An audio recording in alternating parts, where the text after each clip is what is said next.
ಮನೆ ಅಂತ ಹೇಳಿದ್ರೆ ಅಪಾರವಾದ ಗೌರವ ಜನರಲ್ಲಿದೆ. ಇವಾಗ ಇಂತಹ ದೊಡ್ಡ ಮನೆಯಲ್ಲಿನೇ ಡೈವರ್ಸ್ ಕೇಸ್ ಕೂಡ ದಾಖಲಾಗಿರುವಂಥದ್ದು. ಹೌದು, ರಾಘವೇಂದ್ರ ರಾಜ್ಕುಮಾರ್ ಅವರ ಎರಡನೇ ಪುತ್ರ ಯುವರಾಜ್ ಕುಮಾರ್ ತಮ್ಮ ಪತ್ನಿಗೆ ಡೈವರ್ಸ್ ಕೊಡಬೇಕು ಅಂತ ಡಿಸೈಡ್ ಮಾಡ್ಕೊಂಡಿದ್ದು ಡೈವರ್ಸ್ಗೆ ಮೊರೆ ಹೋಗಿದ್ದಾರೆ.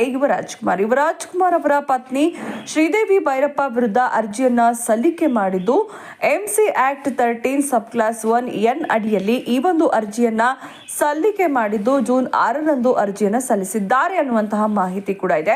ಹಾಗಾದ್ರೆ ಯಾಕಾಗಿ ಈ ರೀತಿಯಾಗಿ ಮಾಡಿದ್ದಾರೆ ಅಂತ ನೋಡೋದಾದ್ರೆ, ತಮ್ಮ ಪತ್ನಿಯ ವಿರುದ್ಧ ಕ್ರೌರ್ಯ ಮತ್ತು ಅಗೌರವದಿಂದ ನೋಡಿಕೊಂಡ ಆರೋಪದ ಮೇಲೆ ಈ ರೀತಿಯಾಗಿ ಅರ್ಜಿಯನ್ನ ಸಲ್ಲಿಕೆ ಮಾಡಿದ್ದು ಮಾನಸಿಕ ಟಾರ್ಚರ್ ಆರೋಪವನ್ನ ಮಾಡಿ ಕೇಸನ್ನ ದಾಖಲೆ ಮಾಡಿದ್ದಾರೆ ಯುವರಾಜ್ ಕುಮಾರ್ ಅವರು. ಈ ಕೇಸ್ಗೆ ಸಂಬಂಧಪಟ್ಟಂತೆ ಪ್ರಾಥಮಿಕ ಹಂತ ಕೂಡ ಮುಕ್ತಾಯ ಆಗಿದ್ದು ಕೋರ್ಟ್ ಇಂದ ಶ್ರೀದೇವಿ ಭೈರಪ್ಪ ಅವರಿಗೆ ಒಂದು ನೋಟಿಸ್ ಅನ್ನ ಕೂಡ ಜಾರಿ ಮಾಡಲಾಗಿದೆ.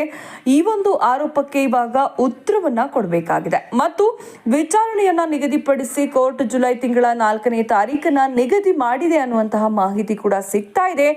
ಕೇವಲ 2 ದಿನಗಳ ಹಿಂದಷ್ಟೇ ಪರಸ್ಪರ ಒಪ್ಪಿಗೆಯಿಂದ ಡೈವರ್ಸ್ ಪಡೆದುಕೊಂಡಂತಹ ಚಂದನ್ ಹಾಗೇನೆ ನಿವೇದಿತಾ ಗೌಡ ಜೋಡಿ ಸುದ್ದಿ ವೈರಲ್ ಆಗ್ತಾ ಇದ್ದು, ಆ ಒಂದು ಸುದ್ದಿ ವೈರಲ್ ಆಗೋದು ಕಡಿಮೆ ಆಗ್ತಾ ಇದೆ ಅನ್ನುವಷ್ಟರಲ್ಲಿ ಈ ಒಂದು ಸುದ್ದಿ ಇವಾಗ ವೈರಲ್ ಆಗಿದೆ. ಆದ್ರೆ ಚಂದನ್ ನಿವೇದಿತಾ ಅವರ ಕೇಸಲ್ಲಿ ಆಗಿರುವಂತಹ ಡೈವರ್ಸ್ ಏನಿದೆ ಅದಕ್ಕಿಂತ ಈ ಒಂದು ಕೇಸ್ ತುಂಬಾನೇ ಡಿಫ್ರೆಂಟ್ ಆಗಿದೆ. ಯಾಕಂತ ಹೇಳಿದ್ರೆ ಇದರಲ್ಲಿ ಯುವರಾಜ್ ಕುಮಾರ್ ತಮ್ಮ ಪತ್ನಿಯ ವಿರುದ್ಧ ಆರೋಪವನ್ನ ಮಾಡ್ತಾ ಇದ್ದಾರೆ. ಪತ್ನಿಯಿಂದ ತಮಗೆ ತುಂಬಾನೇ ಮಾನಸಿಕ ಕಿರಿಕಿರಿ ಆಗ್ತಾ ಇದೆ.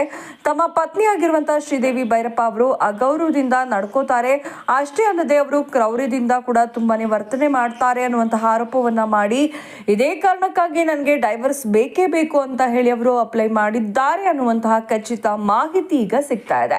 ಆದ್ರೆ ಇನ್ನೊಂದು ಕಡೆ ಶ್ರೀದೇವಿ ಭೈರಪ್ಪ ಅವರು ಮಾತ್ರ ಯಾವುದೇ ಕಾರಣಕ್ಕೂ ಡೈವರ್ಸ್ ಅನ್ನ ಕೊಡೋಕೆ ಒಪ್ಪಿಗೆಯನ್ನ ಸೂಚಿಸಿಲ್ಲ ಅನ್ನುವಂತಹ ಸುದ್ದಿ ಕೂಡ ಇದು. ಜುಲೈ 4ರಂದು ಮುಂದಿನ ವಿಚಾರಣೆ ಕೂಡ ನಿಗದಿ ಮಾಡಿರುವಂತಹ ಕೋರ್ಟ್ನ ದಿನಾಂಕ ಏನಿದೆ, ಈ ದಿನಾಂಕದ ಒಳಗಾಗಿ ಮತ್ತೆ ಏನಾದರೂ ಬದಲಾವಣೆಗಳು ಆಗಬಹುದಾ? ಶ್ರೀದೇವಿ ಭೈರಪ್ಪ ಅವರು ಡೈವರ್ಸ್ ಕೊಡೋದಕ್ಕೆ ಹೋಗ್ಬೋದಾ ಅಥವಾ ಡೈವರ್ಸ್ ತಗೊಳ್ಳೋದೇ ಆದ್ರೆ ಏನಾದರೂ ಡಿಮ್ಯಾಂಡ್ ಅನ್ನ ಏನಾದರೂ ಇಡಬಹುದಾ? ಈ ರೀತಿಯಾಗಿ ಸಾಕಷ್ಟು ಪ್ರಶ್ನೆಗಳು ಕೂಡ ಜನರಲ್ಲಿ ಮೂಡ್ತಾ ಇದ್ದು ತುಂಬಾ ಜನರಿಗೆ ಸಖತ್ ಬೇಜಾರಾಗಿರುವಂತಹ ವಿಚಾರ ಏನಪ್ಪಾ ಅಂತಂದ್ರೆ, ರಾಜ್ಕುಮಾರ್ ಫ್ಯಾಮಿಲಿಯಲ್ಲಿ ಕೂಡ ಈ ರೀತಿಯಾಗಿ ಡೈವರ್ಸ್ ಕೇಸ್ ಬಂತಲ್ಲ ಅಂತ ಹೇಳಿ ಈಗಾಗಲೇ ದೊಡ್ಡ ಮನೆಯಿಂದ ರಾಜಕೀಯಕ್ಕೂ ಕೂಡ ಸ್ಪರ್ಧೆಯನ್ನ ಮಾಡಿದ್ರು. ಸೊ ಆಗ್ಲೇನೆ ಜನ ತುಂಬಾ ಅಭಿಪ್ರಾಯವನ್ನ ವ್ಯಕ್ತಪಡಿಸಿದ್ರು, ದೊಡ್ಡ ಮನೆಯಿಂದ ಯಾರು ಕೂಡ ರಾಜಕೀಯಕ್ಕೆ ಎಂಟ್ರಿ ಆಗಬಾರ್ದಾಗಿತ್ತು ಅಂತ ಹೇಳಿ. ಆದ್ರೆ ಇವಾಗ ಡೈವರ್ಸ್ ಕೇಸ್ ಕೂಡ ಸುದ್ದಿಯಲ್ಲಿ ಇರೋದ್ರಿಂದ ದೊಡ್ಡ ಮನೆಯ ಅಭಿಮಾನಿಗಳಿಗೆ ಬ್ಯಾಕ್ ಟು ಬ್ಯಾಕ್ ಶಾಕ್ ಸಿಕ್ಕಿದೆ ಅಂತಾನೆ ಹೇಳಬಹುದು.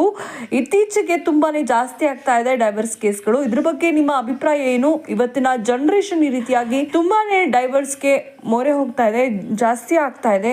ನಿಮ್ಮ ಅನಿಸಿಕೆಗಳನ್ನ ದಯವಿಟ್ಟು ಕಮೆಂಟ್ ಬಾಕ್ಸ್ನಲ್ಲಿ ಕಮೆಂಟ್ ಮಾಡಿ. ವಿಡಿಯೋ ಇಷ್ಟ ಆಗಿದ್ರೆ ಲೈಕ್ ಮಾಡಿ, ಶೇರ್ ಮಾಡಿ. Thank you.